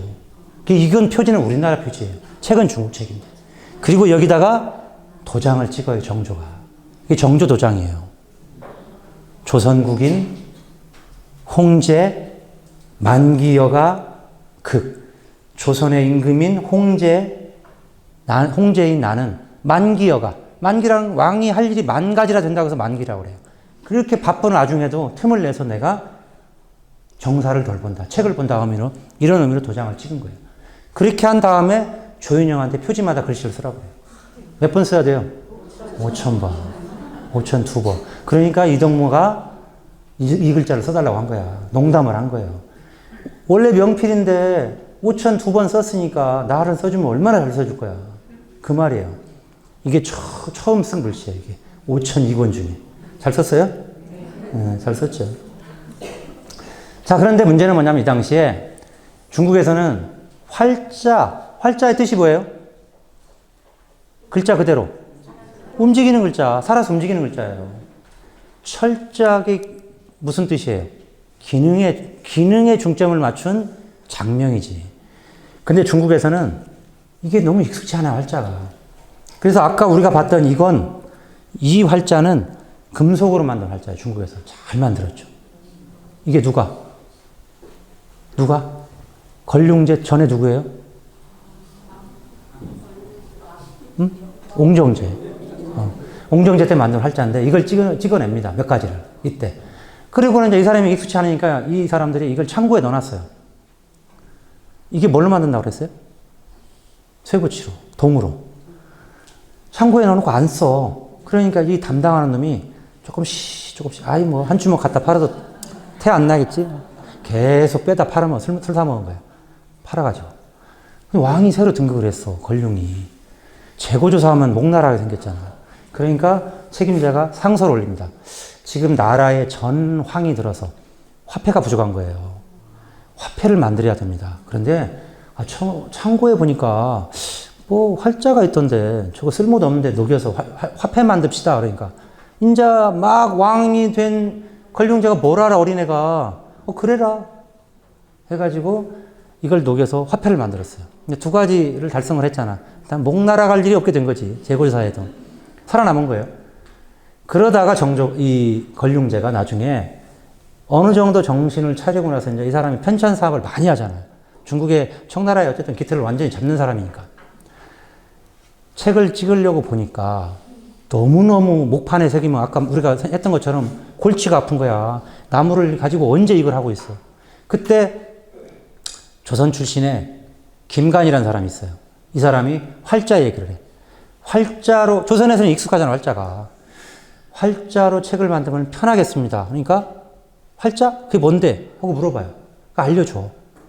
그런 게 있어서? 하고 자기가 생각해보니까 옛날에 없애라고 그런 거야. 자기 이제 진짜 땅을 쳤죠. 그리고는 활자를 만든 다음에 책을 찍어내고 그렇게 만든 나무 활자예요. 동활자가 아니라 이름을 붙여줍니다. 그게 뭐냐? 취진자예요. 취진자. 여기 모을취 보배진. 보배를 모아놨다. 그러면서 뭐라고 그러냐? 지금 제가 설명드린 내용을 여기다 쭉 써요. 앞으로 후대의 왕들은 나같이 어리석은 일을 하지 마라. 그러면서 절대 그러지 말라고 경계의 의미로 자기가 간행된 모든 책 앞머리에 시를 쓰고 이런 내용을 써놓습니다. 활자를 활용해라 하면서. 그런데 여전히 그 뒤에 왕들은 활자를 안 써. 불편해. 안 익숙치 않아요. 실제로 보면은 우리나라 활자하고 비교가 안 될 정도로 우리가 앞에서 봤던 이런 거하고 비교가 안 돼요. 이런 것들하고. 이런 거하고도 비교가 안 돼요. 그 정도로 저게 중국은 약해요. 저런 부분들이. 어쨌든 그렇게 해서 이 추진자라는 말을 써요. 근데 추진자는 뭐냐면 목활자의 대명사가 된 거예요. 우리의 정조가 이걸 듣고 가만히 있을 수가 없지. 그 전에 우리는 활자 이름이 뭐였어요? 만든 해 간지를 썼잖아. 갑인자, 개미자. 정조가 나도 하나 해야지 하고 만든 활자가 뭐예요? 바로 생생자입니다. 낳고 또 낳는다. 낳고 또 낳는다 무슨 뜻이에요? 원래 주역에 나오는 말이에요. 생생지위역.